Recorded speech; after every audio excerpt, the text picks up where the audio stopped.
Assalamualaikum warahmatullahi wabarakatuh.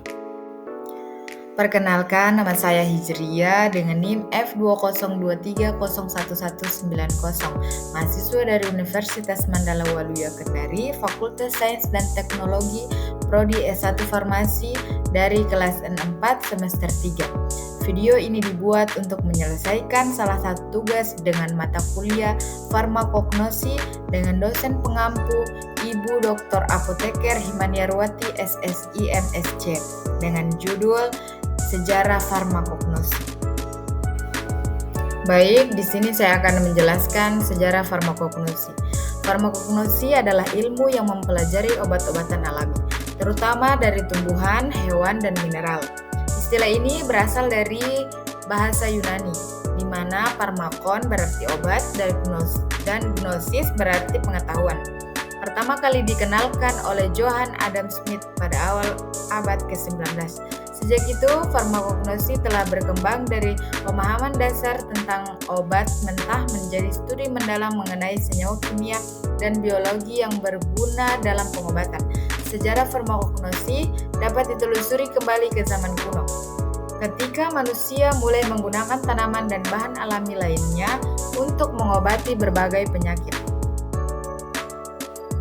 Di zaman kuno, penggunaan obat-obatan alami telah ada sejak ribuan tahun yang lalu. Salah satu teks tertua yang mencatat penggunaan tanaman obat adalah Eber Papyrus yang berasal dari Mesir sekitar 1550 sampai Masehi. Dokumen ini mencantumkan lebih dari 700 resep obat yang menggunakan berbagai bahan alami. Selain itu, dalam tradisi pengobatan Tiongkok kuno, seperti dalam Huang di Neijing atau Kitab Kuning, terdapat banyak referensi mengenai penggunaan tanaman dan mineral untuk pengobatan. Kemudian, di era perkembangan ilmu pengetahuan, pada abad ke-1 Masehi, Dioscorides, seorang dokter Yunani, menulis karya monumental berjudul De Materia Medica.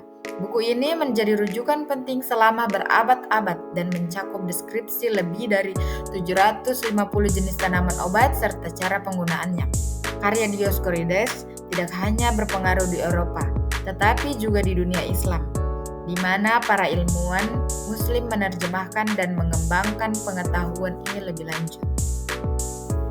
Selanjutnya, abad pertengahan dan Renaissance. Selama abad pertengahan, pengetahuan tentang obat-obatan alami terus berkembang, meskipun banyak informasi hilang akibat perang dan keruntuhan peradaban. Namun, pada masa Renaissance, terjadi kebangkitan minat terhadap ilmu pengetahuan dan pengobatan. Para ilmuwan mulai melakukan penelitian lebih sistematis terhadap tanaman obat.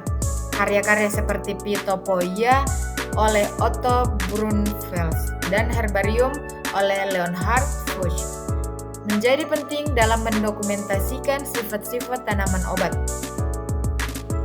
Kemudian di era abad ke-19 dan awal abad ke-20. Pada awal abad ke-19, farmakognosi mulai dipisahkan dari praktik pengobatan tradisional dan menjadi disiplin ilmu tersendiri. Johann Adam Smith adalah salah satu tokoh yang memperkenalkan istilah farmakognosi pada tahun 1815. Penemuan senyawa aktif dalam tanaman seperti morfin dari opium dan quinin dari Cina membuka jalan bagi pengembangan obat-obatan modern. Pada akhir abad ke-19 dan awal abad ke-20, banyak senyawa kimia yang diekstraksi dari sumber alami dan digunakan dalam pengobatan. Dan yang terakhir, di era modern, dengan kemajuan teknologi analisis kimia dan biologi molekuler, farmakognosi telah berevolusi menjadi bidang multidisipliner yang mencakup biokimia, genetika, dan teknologi informasi. Penelitian saat ini tidak hanya fokus pada ekstraksi senyawa aktif, tetapi juga pada pemahaman mekanisme aksi obat serta potensi terapeutik dari berbagai sumber alami. Farmakognosi modern juga berperan penting dalam penemuan obat baru melalui penelitian terhadap keanekaragaman hayati. Oke baik, terima kasih. Itu saja yang bisa saya jelaskan dan semoga bermanfaat. Bila ada kesalahan dalam pengucapan, mohon dimaafkan. Dan saya akhiri dengan ucapan billahi taufiq wal hidayah. Wassalamualaikum warahmatullahi wabarakatuh.